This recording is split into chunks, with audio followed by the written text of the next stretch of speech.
ఓం గురుర్బ్రహ్మా గురుర్విష్ణు గురుర్దేవో మహేశ్వరః గురుర్ సాక్షాత్ పరబ్రహ్మ తస్మై శ్రీ గురవే నమః.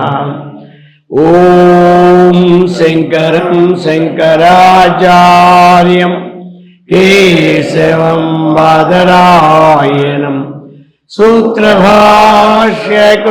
వందే భగవంతో పునః పునః.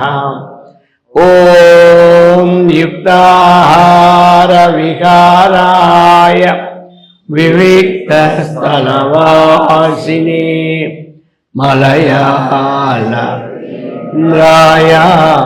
బ్రహ్మనిష్టాయ తే నమః.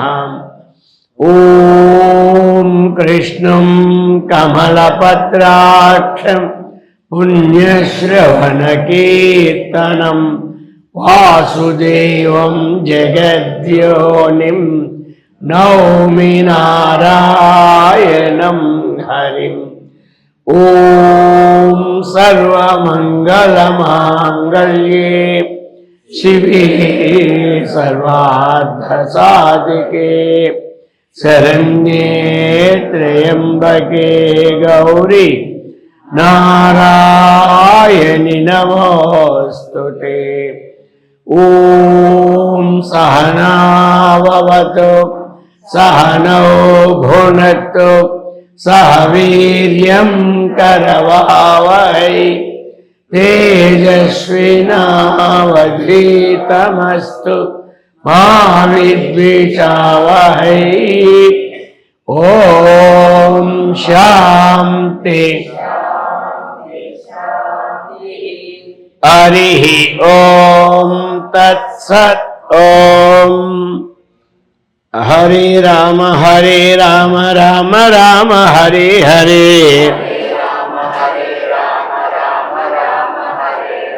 హరే కృష్ణ కృష్ణ కృష్ణ హరే హరే.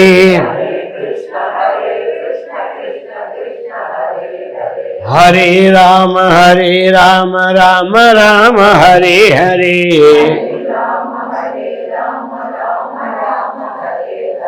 హరే కృష్ణ కృష్ణ కృష్ణ హరే హరే.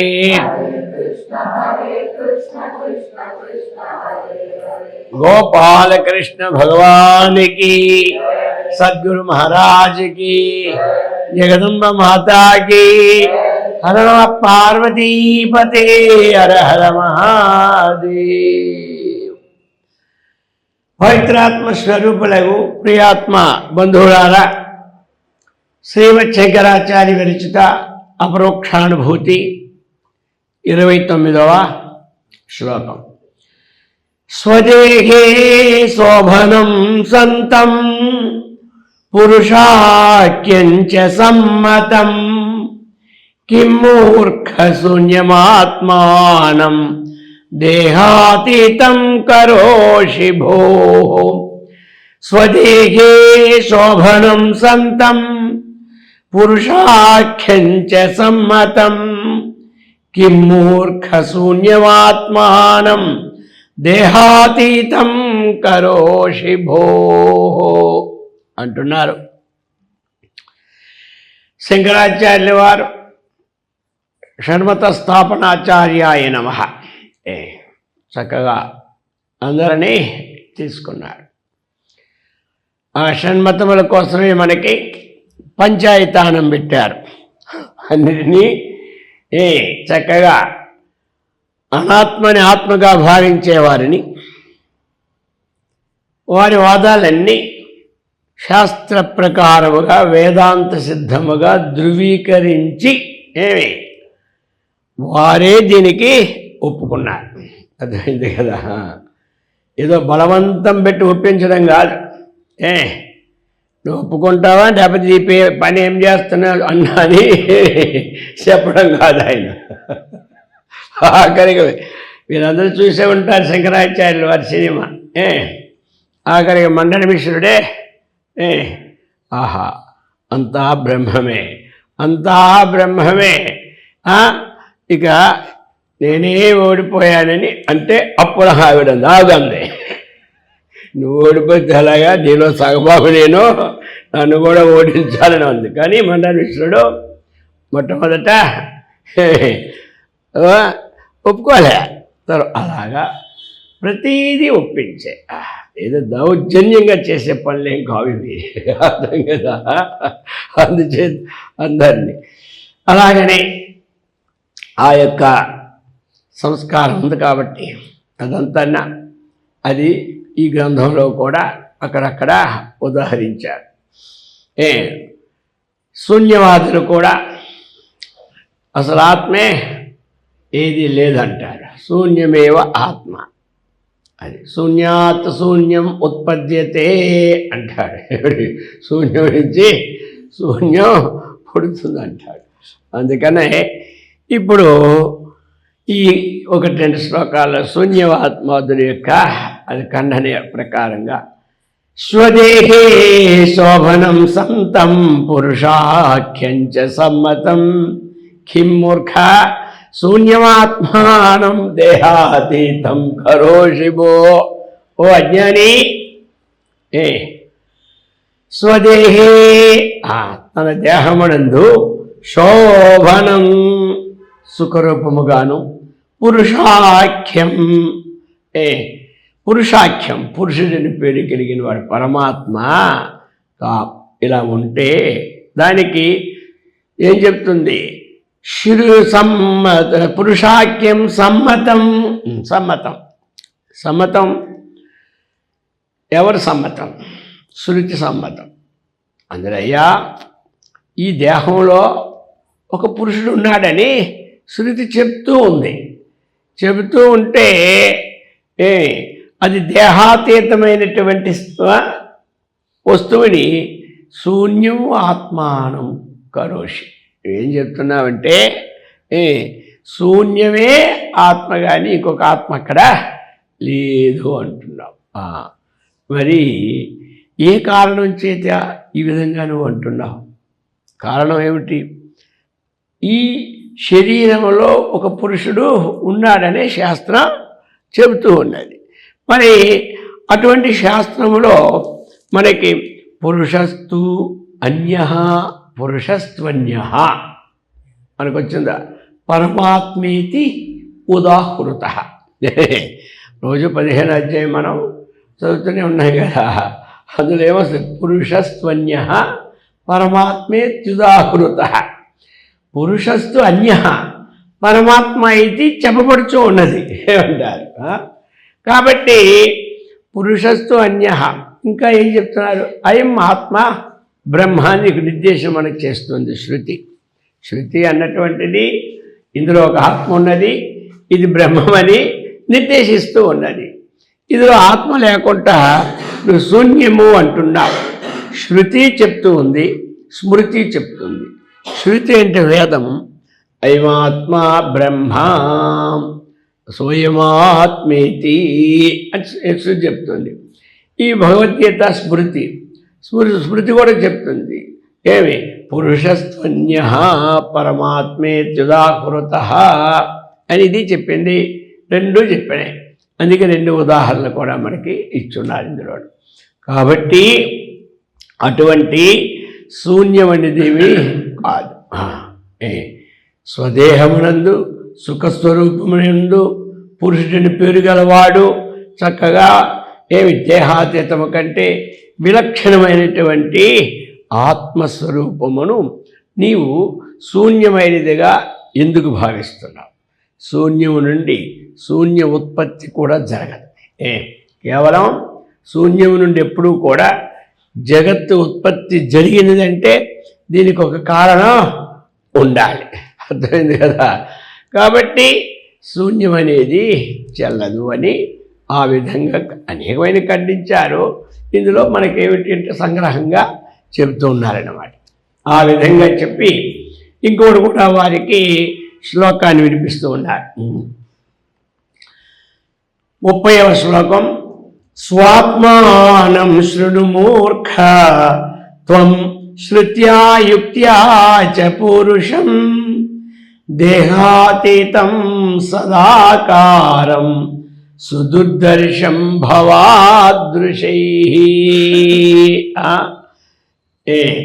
స్వాత్మానం శృణుమూర్ఖ త్వం శ్రుత్యా యుక్త్యా చ పూరుషం దేహాతీతం సదాకారం సుదుర్దర్శం భవాదృశై.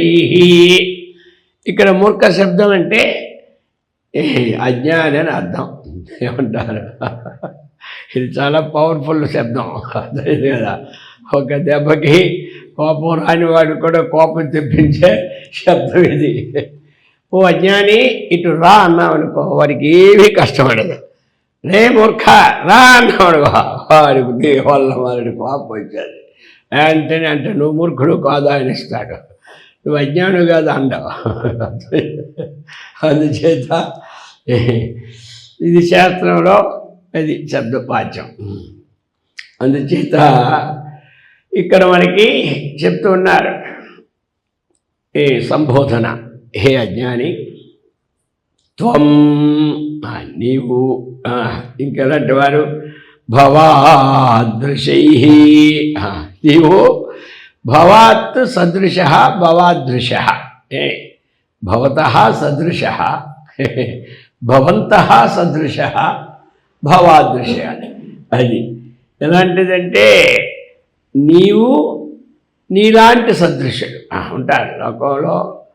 దేనికి తగినటువంటి పార్టీ దానికి ఉంటూనే ఉంటుంటుంది అనమాట. అర్థమైంది కదా.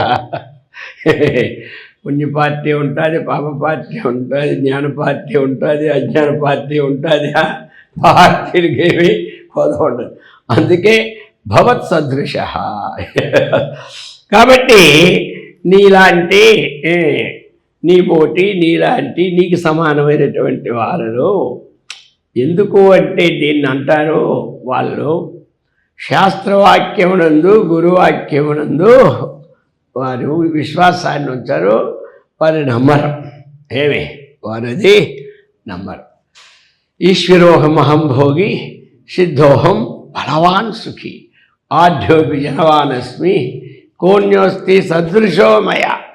ఎవడంటాడు నేనేనయ్యా ఈశ్వరుడు, నువ్వు ఎవడో పూజ చేస్తున్నా, నీకు బుద్ధి లేదో నన్నే పూజ చేయంటాడు హిరణ్యకశిపుడిలాగా. అర్థమైందా? నేను ఎవరు పూజ చేయాలి, ఇదేప్పుడు నన్నే పూజ చేయాలి, ఇది అనమాట. ఆఖరికి అందుచేత ఈశ్వరోహం అహం భోగి, నేనే చక్కనైనటువంటి భోగవంతుడు, ఇంకోటి ఎవడో లోకంలో లేడు అంటాడు. ఈశ్వరోకి మహం భోగి సిద్ధోహం బలవాన్ సఖి, అహం సిద్ధ అహం బలవాన్ అహం.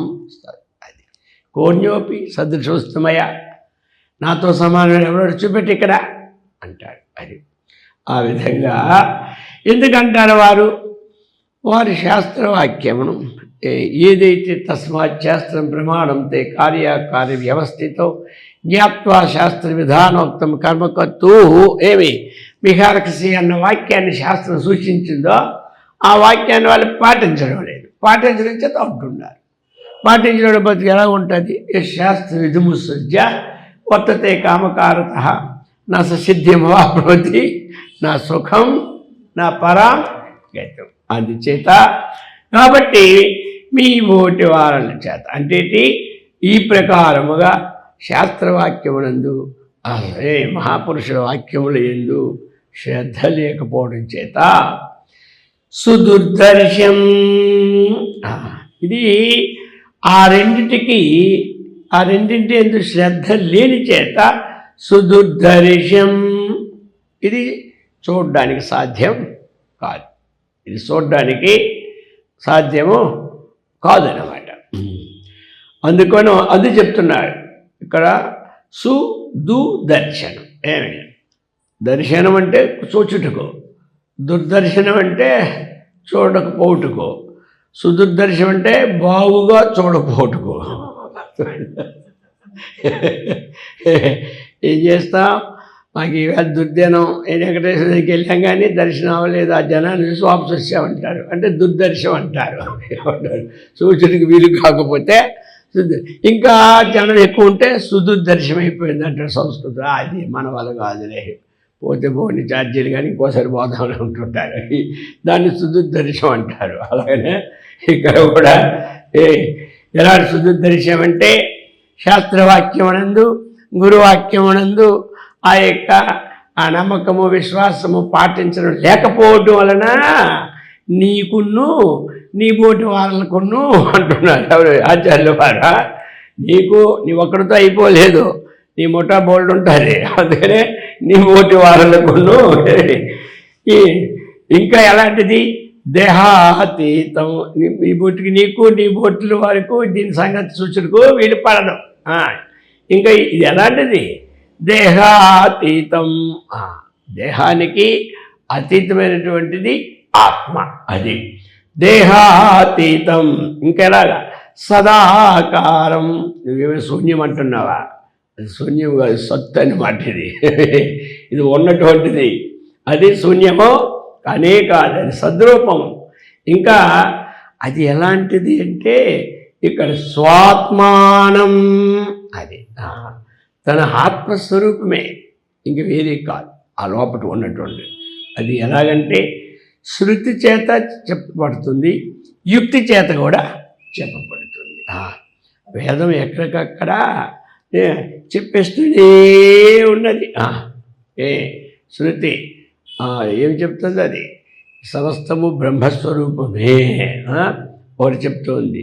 దేహినోస్మిన్ యథా దేహే, అది కౌమారే తథా ప్రాప్తి ధీర ఏమి తత్ర నా ముఖ్యత చెప్పింది కదా. కాబట్టి అస్మిన్ దేహే, ఈ దేహమునందు ఒక జీవుడు ఉందని స్మృతి కూడా చెప్తూనే ఉన్నది. దేహీ నిత్యం అవధ్యోయం దేహే సర్వస్య భారత అంటుంది. సర్వస్య భారత, సమస్త దేహముల యందు దేహి జీవుడు ఏమి అవధ్యోయం వధింపబడడు. నాయమహంతి నహన్యతే శరీరే అన్యమానే సతి ఆత్మ నహన్యతే. ఇన్ని ఉదాహరణలతో నీకు చెబుతూ ఉంటుంటే నీ బుర్రకి ఎక్కలేదంటే ఇంకేమిటి? నువ్వు శాస్త్రోచనం కానీ గురువచనం కానీ వినడం లేదు. అందుకు చెప్తున్నాడు. ఆ ప్రకారముగా అది ఉన్నదయ్యా. అది నేను నీకు చెప్తాను, విను. శృణు. దానిని ఈ రెండు శాస్త్రం ద్వారాగా యుక్తి ద్వారాగా నేను నిరూపిస్తా నీకు, అది శ్రద్ధగా విను అని ఈ పక్షానికి ఒకటి చెప్పుకొచ్చారు. అర్థమైంది కదా. దాంట్లన్నీ ఉంటాయి, అలాగా ఒకరికొకరు చూపెట్టడం. ఈ ప్రకారంగా ఇక్కడ మనకేమొచ్చినట్టు అర్థం? ఇది శాస్త్రము ద్వారాగా యుక్తి ద్వారాగా ఏమి దేహాతీతమైనటువంటిది, సదాకారమైనటువంటిది, స్వాత్మస్వరూపం చెప్పబడుతూ ఉండగా ఇంకా శూన్యం అంటున్నావంటే ఏం చెబుతాం? నువ్వు కాస్త విన్నావంటే ఓపికగా నీకు చక్కగా ఆ శూన్యం ఏదో తెలిసిపోద్ది అన్నాడు. ఇక ఇలా చెప్పి ఇక ఇంకొకరు ఉన్నారు, వాళ్ళ సంగతి ఇప్పుడు చెప్తున్నారు. అహం శబ్దేన విఖ్యాత ఏకయేవ స్థితపరః స్థూలస్తు అనేకతాం ప్రాప్తః కథం స్యాద్దేహగ పుమాన్. అహం శబ్దేన విఖ్యాతః ఏకయేవ స్థితపరః స్థూలస్తు అనేకతాం ప్రాప్తః కథం స్యాద్దేహగ పుమాన్. స్థూలస్త్వనేకతాం విడదీస్తే, అది మళ్ళీ మీకు డౌట్ లేకుండా విడదీశాను. స్థూలస్త్వనేకతాం విడదీస్తే స్థూల తూ అనేకత 3 పదాలు అనమాట. అది అందుకు ఈ విధంగా. ఇంకొకరు ఏమంటారంటే ఇది శూన్యం అన్నాడు. వాడు ప్రత్యక్షం కనబడే దేహాన్నే ఆత్మ అంటాడనమాట. వీరు చేర్వాకులు, ప్రహ్లాదుడు మనవడను, మనవల పార్టీ అనమాట వీళ్ళందరూ. అర్థమైందా? ప్రహ్లాదుడు మనవడు, ప్రహ్లాదుడు మనవడు, వీరోచనుడు. అది విరేచనం అంటే మళ్ళీ మనం విరోచనం. విరోచనుడు అన్నమాట. ఈ విరోచనుడును ఇంద్రుడే కదా పోతారు ఎక్కడికి? బ్రహ్మదేవుడి దగ్గరికి. బ్రహ్మదేవుడి దగ్గర పోయిన వాళ్ళు ఎవరు? దేవతలకి రాజు ఇంద్రుడు, రాక్షసుడికి రాజు విరోచనుడు. వీళ్ళిద్దరూ పోతారు. ఇది చాంద్రోగ్య పురుషత్తు కథలండి. కాబట్టి ఇద్దరు పోతారు. పోయి ఆయన సేవ చేస్తారు. సేవ చేసిన తర్వాత ఆయన కూడా 32 సంవత్సరాల సేవ. ఇప్పుడు మనకు చదివేలా 32 సంవత్సరాలకు అన్ని కోర్సు పూర్తి అయిపోతాయా? ఎంత చదవాలని అంతకన్నా ఎక్కువ లేదులే. కాబట్టి 32లో పూర్తి చేసాక ఇద్దరిని వెళ్ళమన్నాడు. అయ్యా వీళ్ళకి ఎంత నాలెడ్జ్ వచ్చిందని. సరే వెళ్ళాడు. ఆ చెరువు దగ్గరికి వెళ్ళి ఆ చెరువులో మీ ఛాయలు చూసుకొని, మీ బట్టలు విప్పి ఇంకోసారి చూసుకోండి, మళ్ళీ వస్త్రాలు వేసుకొని అలంకారం ఇంకోసారి చూసుకోండి, అలా 3 సార్లు చేసుకొని రండి అన్నారు. ఇద్దరు వచ్చేసారు. ఇద్దరు మధ్యలోనే అనుకునే వస్తున్నారు. ఏం లేదయ్యా, ఇంకేం మాటికి ఇంకేమన్నా మళ్ళీ 32 సంవత్సరాలు ఆడవలసింది ఆయన దగ్గర మనం. అందుచేత ఇంతకంటే ఇంకేముంది? మనకు అర్థమైందా లేదా? ఇంద్రా నీకు అర్థమైందా లేదా? విరోచన నీకేం అర్థమైంది? ఇద్దరు ముచ్చట్లు వేసుకున్నారు అక్కడే. అర్థమైంది కదా? ఇద్దరు ముచ్చట్లు వేసుకొని మనం ఈ వస్త్రాలు తీసిన తర్వాత ఆభరణం తీసిన తర్వాత ఆధారం ఏమిటి? అన్ని దగ్గరలా ఆధారం ఆత్మ అని చెప్తుంది కదా. కొంత తింటున్నాం కదా మనం. ఇంకెందుకు? ఈ శరీరమే ఆధారం. వస్త్రం వేయడానికి కానీ తీయడానికి కానీ ఇదే ఆధారం. ఆభరణాలు వేసినప్పుడు తీసేది ఆధారం. కానీ శరీరమేవ స్వాత్మ. రైటా? రైట్. ఇద్దరు ఒకటే. ఏమే అర్థమైందా? ఇద్దరు ఇచ్చేసుకున్నారు. ఇచ్చేసుకొని బ్రహ్మదేవ మీ యొక్క కృప ద్వారాగా మీ సేవా ఫలితంగా అనంతమైనటువంటి మా అజ్ఞానం పోయి ఆత్మజ్ఞానం కలిగేసింది. ఇక మేము వెళ్ళొచ్చా అని అంటున్నారు. వెళ్ళొచ్చా అంటే వెళ్ళిపోవాలని ఉద్దేశం. వెళ్ళొస్తామని. మంచిది, మీరు సూక్ష్మగ్రాహ్యులు కాబట్టి వెళ్ళొచ్చు అన్నారు. ఇక నాయన ఇది కలిగింది, ఇది సరిపోయిందా, ఇది లేదు అడిగే మరి లేదు. అడిగితే మళ్ళీ 32 సంవత్సరం ఉంటాడు. భయం అన్నమాట, కర్మకాలి. అందుకే కొంతమంది వస్తామని వెళ్ళిపోతారు. వెళ్ళాలని ఉండమంటే మళ్ళీ ఏ పని తగులుకుంటుందేనా? సరే మొత్తం మీద అర్థమైంది కదా. ఈ ప్రకారముగా పోయాడు. ఇది చెప్పడే ఆ మొక్కకోటి. ఈ ఇంద్రుడు పోయాడు సగంకి. కానీ కాస్త ఏదైనా సత్వగుణము అది ఊరుకోదు, విచారణ చేస్తూ ఉంటాయి. అదే శరీరం ఆత్మ అయితే ఈ శరీరం పోతుంది కదా. ఇట్లా నా మధ్య భ్రమ అయిపోయిందే, వాడితో కూడా సహవాసం చేసి నా బుద్ధి పోయిందే. అర్థమైందా? మరి వీడి సహవాసం చేసి ఆయనకే రావాలి జ్ఞానం. వీడంటాడు వాడి సహవాసం నా బుద్ధి భ్రష్టమైపోయింది మొత్తం మీద. ఎలాగో తిరిగాడు, పొందాడు ఆయన. ఈయన చేశాడు, పోయాడు. శరీరమే స్వాత్మ అని మొత్తం తన రాజ్యాన్ని ప్రకటింపచేశాడు. అటువంటి వాటితో ఇప్పుడు అంటున్నాడు, అహం శబ్దేన విఖ్యాత ఏకైవ స్థితపరః స్థూలస్థు అనేకతాం ప్రాప్త కథం స్యాధ్యః పుమాన్. అయ్యా పరః ఇది ఎలాంటిదంటే ప్రత్యక్షముగా విద్యాహము కంటే విలక్షణమైనటువంటి సాక్షిభూతంగా కనబడుతూ ఉండగా చెప్తున్నారు ఇక్కడ. అహం శబ్దేన, ఏ శబ్దం చేత కనబడుతున్నదయా అంటే విలక్షణం కన్నా నేను నేను నేను అని చెప్పబడుతూ ఉన్నది. నా శరీరము నా శరీరము నా శరీరం చెప్పబడుతూ ఉన్నది. ఈ నా శరీరము నేను అన్న దాంట్లో నీకు డిఫరెన్స్ అక్కడికక్కడే కనబడుతున్నది. శరీరం నేను కాదు, ఆత్మ నేను అనే పదం నీకు ఆ పదంలోనే వచ్చేస్తూ ఉన్నది. ఈ పదంలో నీకు బోధ అర్థమైనప్పటికీ ఏకైవ స్థితః అది ఎలాంటిది అంటే రెండవది కానిటువంటిది చక్కగా ఉన్నటువంటిది అంటే సద్రూపముగా ఉన్నటువంటిది. దేహకస్తు ఇంకా ఏదైతే స్థూల, అది సూక్ష్మం, ఇది స్థూలం. ఇది స్థూలమైనదిగా కనబడుతుంది. ఇదంతా నామరూప ప్రపంచంగా కనబడుతూ ఉన్నది. ఇంకా దీనికి ఏమిటి అనేకత్వ ప్రాప్తి కూడా కనబడుతూ ఉన్నది. ఇన్ని కనబడుతూ ఉంటుంటే కథం పుమాన్ నువ్వు పుమాన్ ఇట్లు నువ్వు పుమాన్ ఆత్మ అటువంటి ఆత్మస్వరూపంగా భావిస్తూ ఉన్నావో నాకేమీ అర్థం కావడం లేదు అని ఆయనకి రెండిటితోనే ముగించాడు. ఈయనకి ఇంక కొంచెం గట్టి ఫోర్స్ చేస్తూ ఉన్నాడే. ఇంకో 3-4 శ్లోకాల్లో ఈ భావాలను వ్యక్తపరుస్తాడు. ఎట్లాగా నా 32లో అహం దృష్టతయా సిద్ధ దేహో దృశ్యతయా స్థిత మమాయమితి నిర్దేశాత్తు కథం స్యాద్ దేహక పుమాన్. అహం ద్రష్టృతయా సిద్ధ దేహం దృశ్యతయా స్థిత మమ అయం ఇతి నిర్దేశాత్తు కథం స్యాద్ దేహక పుమాన్. అయాలోకంలో మమ అన్నటువంటిది అయం అన్నటువంటిది ఈ రెండూ కూడా భిన్న భిన్నంగా కనబడుతూ ఉన్నాయి.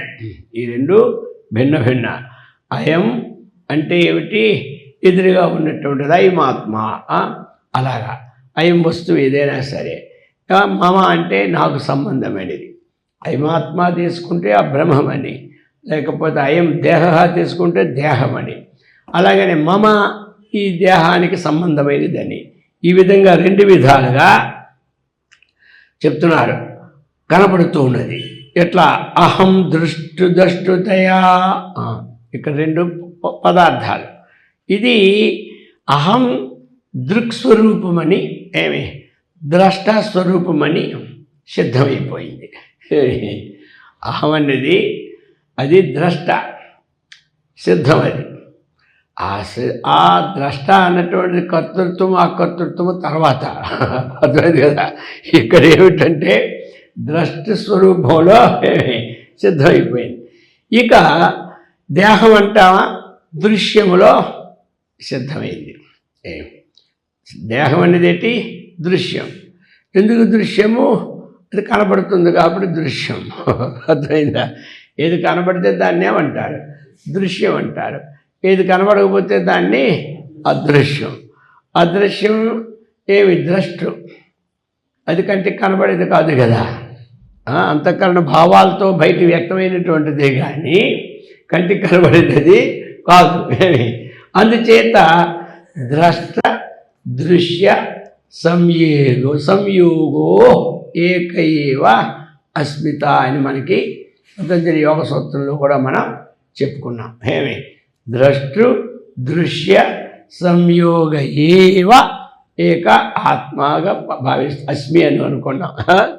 అందుకంత ఈ రెండింటి యొక్క సంయోగ భావములో తాదాత్మ్యాన్ని చెంది కర్తృత్వాన్ని మనము ఆరోపించుకుంటున్నాం కాబట్టి అహం వృత్తి ఇది అన్నారు. అస్మిత అన్ని దగ్గర ఇది మనకిచ్చారు.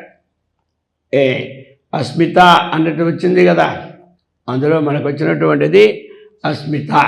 అది ఆ అస్మిత అనేది అహంకారం. అర్థమైంది కదా. కాబట్టి అది ద్రష్టు వేరుగా దృశ్యం వేరుగా ఉండేటప్పుడు రెండింటినీ ఏకత్వాన్ని చేస్తున్నటువంటి భావన ఏదందో అదే అహం అని మనకి. ఎక్కడవి? అవిద్య, అస్మిత, రాగము, ద్వేషము, అభినివేశం అనే పంచక్లేశాల్లో ఈ అస్మిత వస్తుంది. అస్మిత ఎక్కడ వస్తుందంటే పంచక్లేశాల్లో వస్తుంది అస్మిత. మనకి పంచక్లేశములు అంటే ఏమిటి? అవిద్య, అస్మిత, రాగము, ద్వేషము, అభినివేశం. ఇది ఆ అస్మిత దగ్గర సూత్రం ఏమిటి? మనకి ద్రష్టృ దృశ్యయోహో, ఈ రెండింటిని ఏకయేవ అస్మిత, 2 ఒకటిగా భావించడమే అస్మిత. ఆ రెండింటి సంయోగాన్ని. అయితే ఆ రెండింటిని విడదీయడమే ప్రకృతి పురుష వివేకం. ఏమంటారు? అలాగనే అయ్యా అహం ద్రష్టృతయా సిద్ధ. ఎక్కడంటే సకల శాస్త్రాలు కూడా అహం వృత్తిని ద్రష్ట శబ్దముగానే చెప్పబడినది. ఏ శాస్త్రం అయినా సరే. మరి నీకు అహం శబ్దం విడిచిపెట్టి వ్యవహారం ఉందా? చెప్పు. లేదు.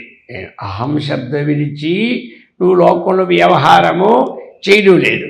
అహం శబ్దమేమో అన్ని శాస్త్రాలు ద్రష్ట స్వరూపముగా చెప్పబడుతూ ఉన్నాయి. ఇక రెండో దానికి ఇప్పుడు చెప్తున్నారు, ఇక దృశ్యము ఏమి దేహం అన్నటువంటిది దృశ్యం, అంతే కదా. ద్రష్టు దృశ్య వివేకమన్నా దృక్కు దృశ్య వివేకమన్నా ఈ రెండు ఒకటే, అర్థమైంది కదా. ఇంకా మనకు తెలిసినట్టు చెప్పుకోవాలంటే ఆత్మానాత్మ వివేకం. పేరు మారేసరికల్లా పవర్ పెరిగేటట్టు ఉంటుంది. లేదు పవర్, ఏ పవర్ లేదు, పవర్ లేదు, అంతా అదే అంటారు. ఆత్మానాత్మ వివేకమన్నా అదే. ఈ వరంలో కొన్ని అంతే తేడా, కానీ దృగ్దృశ్య వివేకమన్నా అదే, ద్రష్ట దృశ్య వివేకమన్నా అదే అనమాట. అందుచేత ఇక్కడ దృశ్యం కనబడుతున్నటువంటి దృశ్యం అహం, ఈ రెండు కూడా ఒకటి దేహం దృశ్యం, రెండు కర్త, ఇట్లాగా ఉంది. ఇంకా ఏమై అందరూ వాడుతూనే ఉన్నారు, ఏమి మమా, అది అందరూ కూడా నాకు సంబంధమే అంటున్నారు, కానీ అది నేను అండవేలే. అందరూ ప్రతిదీ నాకు సంబంధమే అంటున్నారు, అది నేను అన్నోలే. సంబంధం వేరేగా ఉంది, నేను వేరేగా ఉన్నాను. సంబంధం వేరేగా ఉంది, నేను వేరేగా ఉన్నాను. ద్రష్టు ఆ విషయంలో నేను వేరేగా ఉన్నాను, దృశ్య విషయంలో సంబంధం ఉంది. ఇప్పుడు దృశ్య సంబంధార్థే షష్ఠి, కాబట్టి దృశ్య విషయంలో సంబంధం ఉంది, దృష్టి విషయంలో ఏమి అహం శబ్దం ఉంది. ఈ రెండు వేరుగా ఉన్నాయా కలిసే ఉన్నాయా చెప్పు అని అంటున్నాడు. అర్థమైందా? ఈ రెండు వేరే కదా. అహం నేను వేరు, నా పుస్తకం మమ అంటే నా మమ నా యొక్క ఏదో ఒకటి నా పుస్తకము అని అనుకుంటాం. అలాగనే నా వస్త్రము, అర్థమైందా, ఇది నా డబ్బు, ఇది నా భూమి, ఇదంతా మమే కదా. ఆవిడ అది వేరుగా ఉంది కదా, ఇది వేరుగా ఉంది కదా. మమ శబ్దం అన్నటువంటిది వేరు దేహానికి. నా శరీరం అంటాం, కానీ నా శరీరం అని అందరూ వ్యవహరిస్తుంటే నేను శరీరం అని నువ్వు అంటున్నావు, వచ్చింది కూడా. అర్థమైంది కదా. అందరూ నువ్వు ఏమంటారు, ఇది నా శరీరం అంటున్నారు. కాబట్టి నువ్వేమంటున్నావు, నేనే శరీరం అంటున్నా. కాబట్టి ఇక్కడ నా శరీరం అన్నటువంటిదే నా మీద శరీరం అధ్యాస అయింది. ఇప్పుడు నా మీద అహం నేను, నాకు సంబంధమైనది ఈ శరీరము. ఇక్కడ దేని మీద ఏది అధ్యాస అయింది? అహం వృత్తి మీద మమ శబ్దము అధ్యాసం మనకు జరుగుతూ ఉన్నది అందరికీ. అర్థమైంది కదా. అహం వృత్తి మీద మమ శబ్దము అధ్యాసం జరుగుతూ ఉన్నది. ఇప్పుడు మనకి దీని ద్వారా అహం నేను వేరు, నాకు సంబంధమైనది వేరు విడదీస్తూ ఉన్నాం. ఈ వేరుని విడదీసేటప్పుడు దేహము అన్నటువంటిది ఆత్మగా గణించడానికి లేదు. ఎందుకు గణించడానికి లేదు? దృశ్యవస్తువు అన్నటువంటిది వినాశాన్ని ఎప్పుడు పొందక తప్పదు. ఈ దృశ్యవస్తువు ఎప్పుడు వినాశాన్ని పొందుతుంది, దృక్వస్తువు ఎప్పుడు అవినాశి. ఇవి శాస్త్రాలు ఘోషిస్తూనే ఉన్నాయి. ఇప్పుడు నీవు ఏదైతే దృశ్యం ఉందో దాన్నే నువ్వు దృక్కుగా చూస్తూ ఉన్నావు. ఎందుకు అంటే నీకు శాస్త్రాచార్య వివేకము లేనిందువల్ల.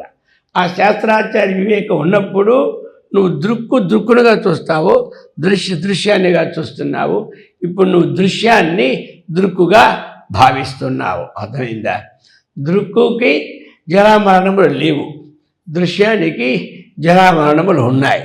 అందుచేత నువ్వు కథం దేహక నిర్దేశాత్తు, ఇది ఇంత స్పష్టంగా విడదీసి ఉంటుంటే నువ్వు ఏ విధంగా అయ్యా దేహం ఆత్మ అంటున్నావు, మరి దేహం ఆత్మ ఎలా అవుతుందని చెప్పు అంటున్నారు ఆచార్య వారు. అర్థమైంది కదా. నాకేదో సమాధానం చెప్తే నేనేమో నిన్ను బలవంతం చేయను, కానీ మనకు ఒక శాస్త్ర ప్రమాణంగా రావాలి. నీ మనసులో పుట్టింది ప్రమాణం కాదు. ఏమి నువ్వు శాస్త్రాన్ని చక్కగా చదివిన తర్వాత దాని మీద నీకు సూక్ష్మ దృష్టితో ఒక మనసులో ఉత్పన్నమైనది అది శాస్త్రానికి సంబంధంగా ఉంటుంది, కానీ శాస్త్రానికి విరుద్ధంగా ఉండదు.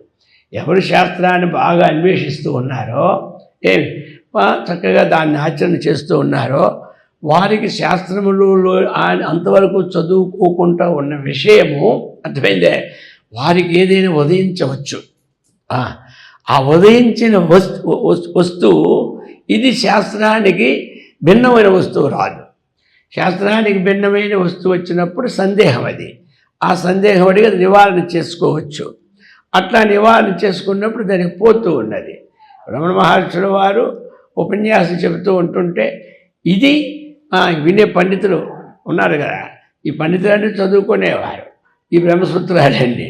ఆయన ఏ సూత్రం చదవలే, ఆయన పూర్వ సంస్కారం ఉంది కాబట్టి ఇది కరెక్ట్గా 2వ అధ్యాయంలో ఆ 3వ అధికారంలో 4వ సూత్రం చక్కగా ఇది మేము ఇంతమంది చదివాం, అదే మీరు చెప్పారు అన్నారు. ఎవరు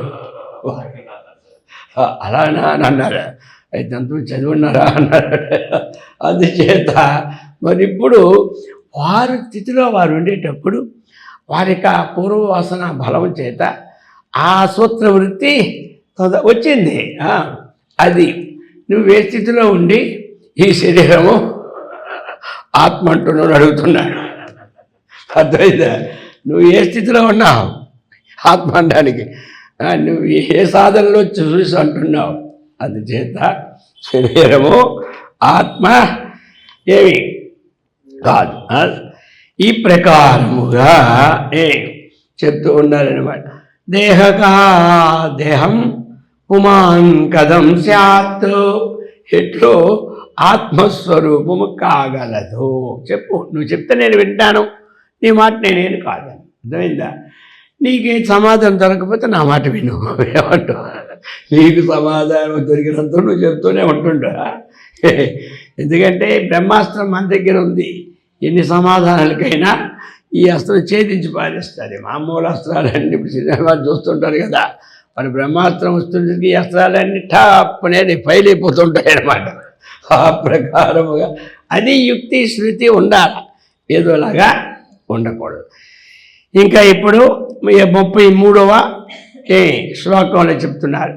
అహం వికారహీనస్తు దేహో నిత్యం వికారవాన్ ఇది ప్రతీయతే సాక్షాత్ కథం స్మాత్ దేహగ పుమాన్. అహం వికారహీనస్తు దేహో నిత్యం వికారవాన్ ఇది ప్రతీయతే సాక్షాత్ కథం స్యాత్ దేహగా పుమాన్. ఇంకానే ఇది చార్వాకులకి చెప్పినటువంటిదే. ఇది కూడా చార్వాకన్ననే ఇక్కడేం అహం వికారహీనస్తు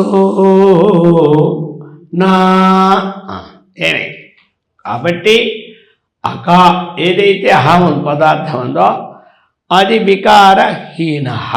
అది అహం పదార్థం వికారహీన. కాబట్టి హీనస్తు అనే దగ్గర ఎటు తీసుకోవాలి, వికారహీన తు అని. అది అందులో మీకు అన్ని స్పష్టంగా విడదీశారులే. అది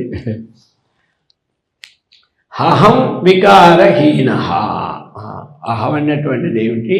వికారహీనం. అది అహం పదార్థం, దానికి ఏ షడ్భావ వికారాలు లేవు. ఇక దేహం వికారవాన్, ఏ షడ్భావ వికారాలు ఉన్నాయో అవి దేహానికే ఉన్నాయి, కానీ రెండవ దానికి ఇది కాదు. అందుచేత దేహం నిత్యం వికారవాన్. దేహం అన్నటువంటిది ఇక్కడ ఎల్లప్పుడూ కూడా పరిణామంతో కూడినటువంటిదే, సదా ప్రతి క్షణం అన్నమాట. దేహము ప్రతి క్షణములోనూ పరిణామం పొందుతూనే ఉంటుంది.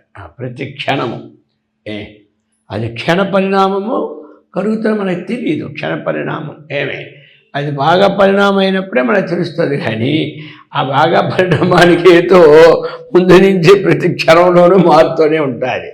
అర్థమైంది కదా. ఇప్పుడు అప్పటికప్పుడు అక్కడ పరిణామం వచ్చేద్దా, అది మొదటి నుంచే తగ్గుముఖం పట్టిందంటే ఒక్క దెబ్బకి పట్టేదో, అది ఆ లోపల తగ్గుతూ తగ్గుతూ తగ్గుతూ తగ్గుతూ వస్తుంది. అది తగ్గుముఖం అన్నమాట. అందుకే దాన్ని ఏమంటారు, పరిణామం. అభివృద్ధి చెందినా సరే అది ఒకేసారి అభివృద్ధి కాదు, అది పరిణామంతోనే దినదినాభివృద్ధి దేహానికి కలుగుతుంది. దేహానికి బలం కలగాలన్నా పరిణామమే, దేహానికి క్షీణత్వం రావాలన్నా పరిణామమే. ఈ రెండు పరిణామాలు మనకి లోపల జరుగుతాయి కాబట్టి బయటికి తెలియదు, కనపడదు. అందుచేత అది చెప్తున్నాడు, అహం పదార్థ వికారం హీన దేహ నిత్యం వికారవాన్ సాక్షాత్ ప్రతీయతే. అయా ఇది అందరికీ తెలుస్తూనే ఉంది. అదేమిటో నీకు తెలియడం లేదు, కర్మకాయలు పోయి. అర్థమైందే. అదే పుట్టినవాడు కూడా చెప్పేస్తూనే ఉన్నాడు, ఇది పరిణామం ఉంది, అది పరిణామం లేదు, ప్రతి వాడికి తెలుస్తూనే ఉంది. కానీ మరి ఇంత పెద్ద గురువుగా అయిపోయినావే, ఇదెందుకు నీకు తెలియలేదు, నాకు అర్థం కాలేదంటున్నాడు ఎవరు, శంకరాచార్య. ఇప్పుడు కొంతమంది ఏమిటంటే తెలిసినా కొన్ని ఆ సంప్రదాయాన్ని వదలలేక వస్తూ ఉన్నారనమాట చాలామంది. నేను దగ్గరికి వెళ్ళేటప్పుడు వాళ్ళు ఏమిటంటే చక్కగా మాంసాహారం మధ్యాహారం తింటారు బాగా, మొత్తం అంత పరమాత్మే అంటాను, నేను పరమాత్మ అనుకుంటూనే ఉంటుంటారు. అర్థమైందా. కొన్ని అది ఒక సంప్రదాయం అంటారు. అర్థమైందా. అది చలనం లేని సాంప్రదాయాన్ని మళ్ళీ చెబుతారు, వచ్చింది కూడా దాన్ని ఆశ్రయించామని. మరి ఇక నేను ఒకరోజు అంతా అయిపోయినాక ఒకసారి ఏట విషయమని లోన పిలిచాను. అతనికి పిలిచి ఏంటిది మరి అంటే, మరి ఇది జీవహింస, ఇదంతా మానవ గతికి తినేది కాదు కదా, ఆహారం శాకాహారంగా చెప్పారు, అందులోనికి కొంచెం దైవభూతులకి ఇంకా శాకాహారం చెప్పారు కదా అంటే, ఏం చేస్తాం స్వామి, ఆ పరంపరలో నేను పడ్డాను, ఏదైనా గెలవలసిందే అన్నాడు. పరంపరలో పడిన వాళ్ళు చాలామంది అది పాటించకపోతే ఆ పీఠానికి ద్రోహం చేసినట్టు వాళ్ళు జడలింగం కొట్టుకొని బాధించారా, అదప్ప వెళ్ళిపోతుంది. ఇది వదలలేకపోతుంది, జాడ్యం వచ్చింది ఎక్కడ అయితే. ఇప్పుడు శైవ మతస్థుల పీఠంలో వాడు విష్ణుముఖం చూడకూడదని రాసుకున్నారు వాళ్ళు. ఎక్కడ ఆ బయలు రూల్స్గా. వాడు ఎప్పుడూ వాడికి తెలుసు ఇద్దరు ఒకటే అని, కానీ ఆ పీఠాధిపతి అయ్యాడు కాబట్టి ఇంతవరకు 100 సంవత్సరాలు పెట్టి నడుస్తున్న పీఠాన్ని ఇప్పుడు చిరదీసిన నేనైపోతాను కాబట్టి గతాన్న గతికో లోక నతుపార్థ. అలాగే వైష్ణవ సంబంధ పీఠాల్లో కూడా వాళ్ళ బయలుదేరులు సింహముఖం చూడకూడదని. అర్థమైందా. వాళ్ళు కూడా ఏం చేయలేకపోతున్నారు. వీళ్ళందరికీ తెలుసు జ్ఞానం అజ్ఞానం అంటే ఏమి అజ్ఞానమో అర్థం అవ్వదు. ఇది ఒక పెద్ద ఇలాంటి వాళ్ళని ఖండించి పారేశాడు శంకరాచార్య వారు. ఖండించి మిమ్మల్ని ఎక్కడిని పైకి తోసాను రండి, అందుకే పంచాయతీని పెట్టాడు. లేదు కదా. నీకు పంచాయతనం, నీకు శివుడు ఉంటాడు, అలాగనే విష్ణుమూర్తి ఉంటాడు, నీకు అమ్మవారు ఉంటారు, గణపతి ఉంటాడు. గణపతి చచ్చినా పెట్టరు వాళ్ళు. అర్థమైందే. కాబట్టి నీకు గణపతి ఉంటాడు. అర్థమైందే. నీకు పక్కనే సూర్యుడు, సకల ప్రకాశకుడైనటువంటి సూర్య భగవాన్ ఉన్నాడు. నీదేదో నువ్వు మధ్యలో పెట్టుకో ప్రధానంగా. నువ్వు శాక్తేయుడివా, శక్తిని పెట్టుకో. నువ్వు వైష్ణవుడివా, విష్ణుని పెట్టుకో. శైవమతం శివుని పెట్టుకో.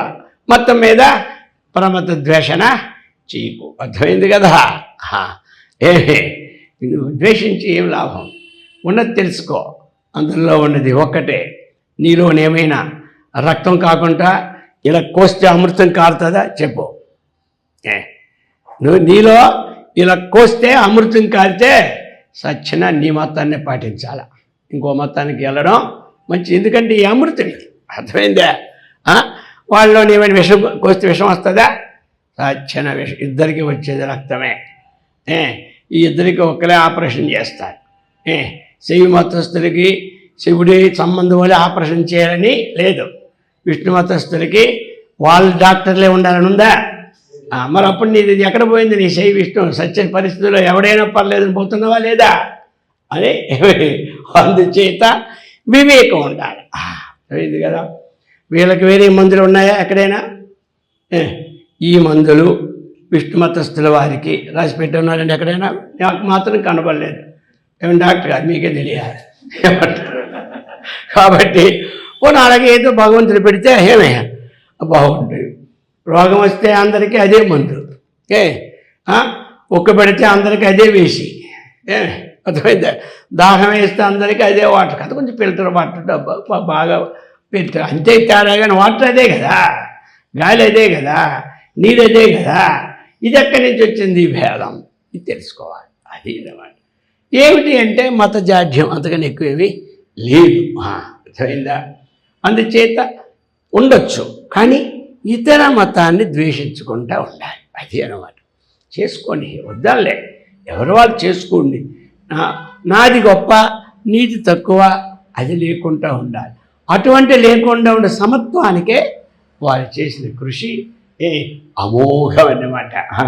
కాబట్టి ఏదో నేను ఉన్నటువంటి మతము పెద్దగా అవ్వాలి, ఇతర మతాలన్నీ తగ్గిపోవాలని అహంవృత్తితో చేసినటువంటి వారు శంకరాచార్య వారు కారు. ఉన్న వాస్తవం అని చెప్పుకోవాలి కదా.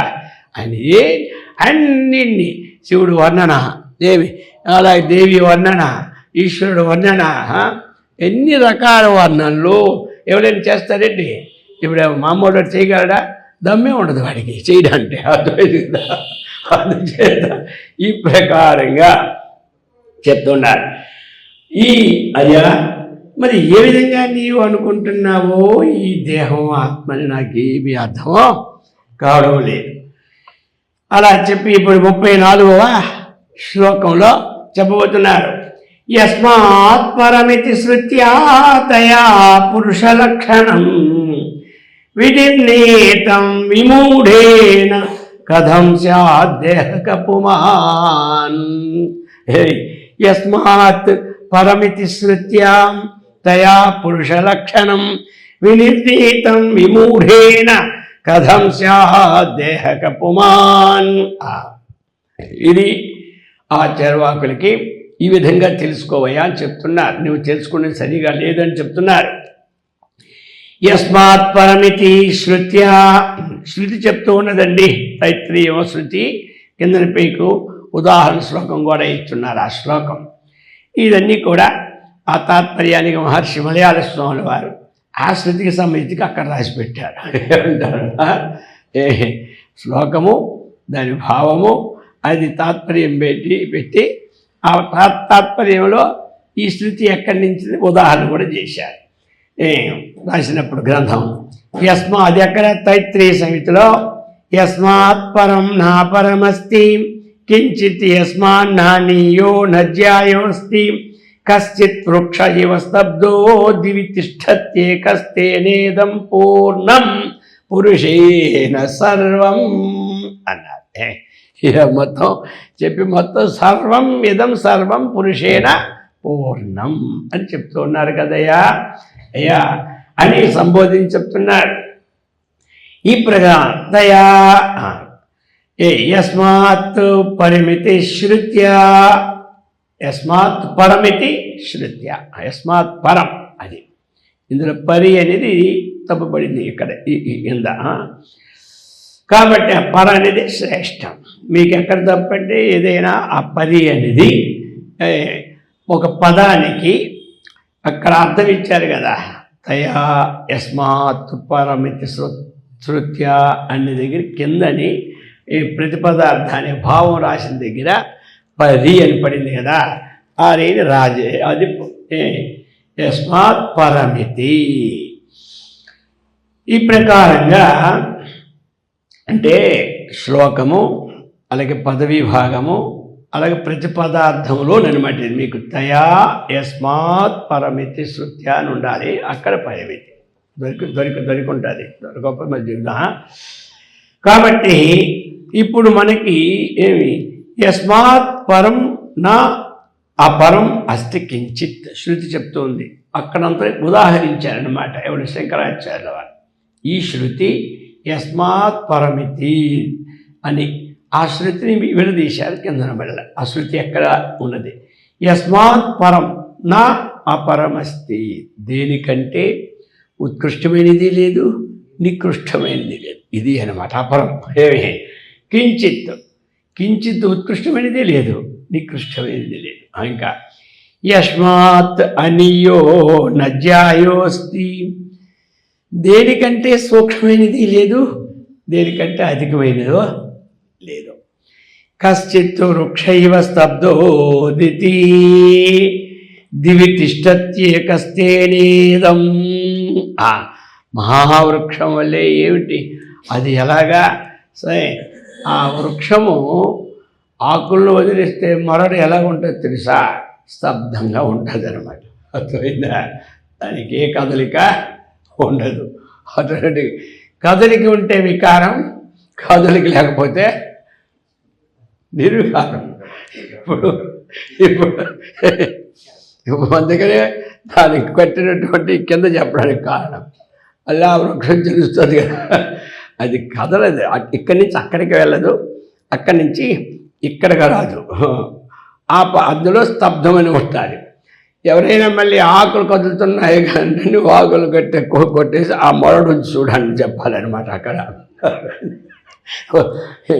స్తబ్దం అంటే ఏమిటి? ఇది ఇట్లా స్తబ్దుడురా ఎన్నిసార్లు చెప్పినా కదలడం లేదురా అంటే స్తబ్ద శబ్దం సంస్కృతంలో. అందుకు మహావృక్షములే ఆత్మస్వరూపం స్తబ్ద. అందుచేత స్తబ్ద దివి తిష్టత్యేక తేన ఇదం పూర్ణం. ఇదేనయ్యా. పోనీ ఏమైనా స్వర్గలోకంలో ఇంకోటి కొత్తది ఉంటుందంటే కొత్తదేముంది? అక్కడ అదే, ఇక్కడ ఇదే. మన ఇంటికాడ చేసుకున్నామండి, చక్కగా మంచి చట్నీ చేసుకున్నాం.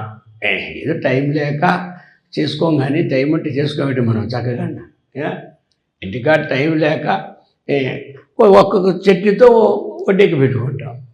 ఇంటికాడ రోజు ఆ ఇడ్లీలో జీడిపప్పు కిస్మిస్ చేసుకోవాలని అందరికి అవుతుంది అండి. అది ఇప్పుడు ఇంటి దగ్గర జీడిపప్పుకి ఉంటారు, ఎందుకంటే పెద్ద డబ్బు ఉన్నారు, వంట వాళ్ళు ఎక్కువ ఉంటారు, 20 డబ్బాలు ఉంటారు, వాళ్ళు వేసుకుంటారు. సరే, ఇవన్నీ ఇలా ఉన్నా ఒకసారి అలా పోతూ 5 స్టార్ హోటల్కి అనిపించింది పాపం కొంతమందికి. పోయినారు, పోయితే అక్కడే ఉంటుంది ఇదే ఇడ్లీ, ఈ జీడిపప్పే, ఈ కిస్మిసే. అర్థమైందా? 2-3 చట్నీలు పెడతాడు. ఈ చట్నీ కోట బల్ల, ఈ చట్నీ బల్ల, ఇవన్నీ పెడితే కదా ఇక మనం అన్నీ కలిపి ఒకదాన్ని ఎన్ని కొనుక్కుంటాం, చేసేస్తుంటాం. ఇంతే, ఎక్కడికి వెళ్ళినా ఇదే ఇడ్లీ, ఇదే అన్నం, ఇదే పప్పు, ఇదే సాంబారు, అంతే. అలాగనే ఎక్కడికి వెళ్ళినా ఇదే ఆత్మ.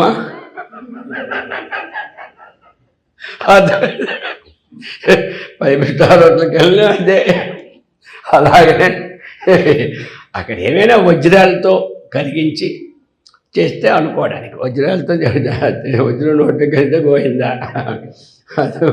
అందుచేత ఈ ప్రకారముగా ఎక్కడికైనా అదే.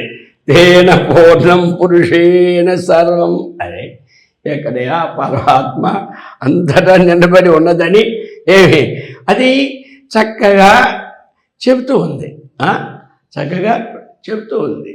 ఇక దాన్ని అది ఆత్మని నిండబడింది ఉంటే ఇది ఈ సచిన్ కాల్చి పారేసింది, ఇది ఆత్మ అంటుండే దుంపదేగా. అర్థమైందా? యస్మాత్వరమితి శృత్యాతయ పురుష లక్షణం వినిర్ణీతం. ఇది శృతి చేత నిర్ణీతం అంటే నిశ్చయింపబడినది, వినిర్ణీతం బాగుగా నిశ్చయింపబడినది. విమూఢేన కథం స్యాత్. ఇప్పుడు కాబట్టి ఓ అజ్ఞాని, దేహకః దేహమో పుమాన్ కథం స్యాత్, ఎట్లు కాగలదు ఆత్మ? ఆలోచించుకో. అందుచేత నువ్వు ఆలోచించుకో, మళ్ళీ రేపు ఉదయం వరకు ఆలోచించుకో, నీకేం పర్వాలేదు, అప్పుడు ఏదైనా సందేహం ఉంటాడు నీకు అప్పుడు చెప్తానని చెప్పి అక్కడితో ఈ ప్రకారముగా ఆయన చెప్పారు. అందుచేత ఏమిటి అంటే ఈ శంకరాచార్యుల వారు ఆ విధంగా చక్కగా ఇతరులకి కష్టం లేకుండా ఉన్నతి వాస్తవికంగా అందజేశారు. మనం అది ఒకసారి అర్థం కాకపోవచ్చు ఏదైనా విషయం, అదేమిటంటే ఒకసారి కాకుండా దాన్ని ఒక 2-3 సార్లు మననం చేసుకుంటే అర్థమైపోద్ది. ఇంచుమించు ఎప్పుడు శ్రవణం మననం అంతే. మనకి శ్రవణం తక్కువ చేసినా మననము ఎక్కువ ఉంటే చాలు. అర్థమైందా? శ్రవణం అనేది కొంత తక్కువ ఉంటే ఉండొచ్చు, కానీ మరణం అనేది ఎక్కువ ఉండాలి. ఎక్కువ ఉంటే అప్పుడు ఏమవుతుంది, అది మా అంతఃకరణంలో మాటికి గుర్తు వస్తుంది. మరణం వల్ల మనకి వచ్చేది ఏమిటి? గుర్తు. ఆ గుర్తు రావడమే కదా, గుర్తు లేకే కదా మనకి. గుర్తు వచ్చింది అనుకో, ఇంకా అన్నీ సక్సెస్ఫుల్లే. ఏమంటారు? అన్నీ సక్సెస్ఫుల్లే అయిపోతాయి అన్నమాట. ఆ విధంగా చెప్పారు. ఇంకా ఇది చెప్పి వినిపిస్తాం. సర్వం పురుషేవేతి సూక్తే పురుష సంహితే అప్యుచ్యతే యత శ్రుత్వా కథం స్యాత్ దేహకః పుమాన్. ఇది కూడా అడుగుతున్నారు. సర్వం పురుషయేవేతి, పురుషోక్తి చెప్పింది. పురుషయే వేదగం సర్వం యద్భూతం యశ్చ భవ్యం ఉతామృతత్వశేషానః అని చెప్పింది. అందుచేత ఇదం సర్వం పురుష ఏవ. సూక్తే, ఏ సూక్తే? పురుష సూక్తే, పురుష సంహితే. ఈ ప్రకారముగా ఆ పరమ పురుషుణ్ణి పురుషోక్తమే ఏమి చక్కగా చెప్పింది.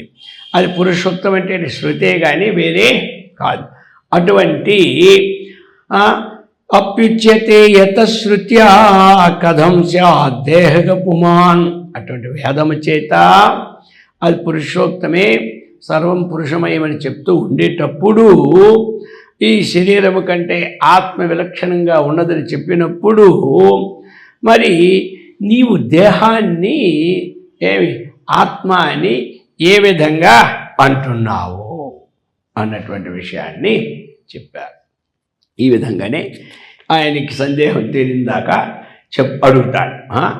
అది మళ్ళీ ఇంకొక 1-2 శ్లోకాల్లో ముగిస్తాడు. అందుచేత ఈ ప్రకారముగా అందరూ కూడా చక్కగా దేహము కంటే విలక్షణమైన పరమాత్మను నేను అంటే అస్థి అనే వాక్యంతో ఉంది కాబట్టి అటువంటి మంచి సత్కర్మనిష్టను, భగవద్భక్తిని, ఆత్మవిజ్ఞాన సంపత్తిని, ఆయురారోగ్య ఐశ్వర్యాన్ని కూడా ఆ యొక్క భగవంతుడు అమ్మవారిచ్చి సదా రక్షించుగాక. ఓం సహనాభవతు సహనౌ భునక్తు సహ వీర్యం కరవావహై తేజస్వినావధీతమస్తు మా విద్విషావహై. ఓం శాంతి శాంతి శాంతి. ఓం లోకాః సమస్తాః సుఖినో భవంతు. ఓం శాంతి శాంతి శాంతి. శంభో శివ శివ శివ శివ శివ శివ. శంభో శివ శివ శివ శివ శివ శివ. శంభో శివ శివ శివ శివ శివ శివ. నారాయణ నారాయణ నారాయణ. హరి ఓం.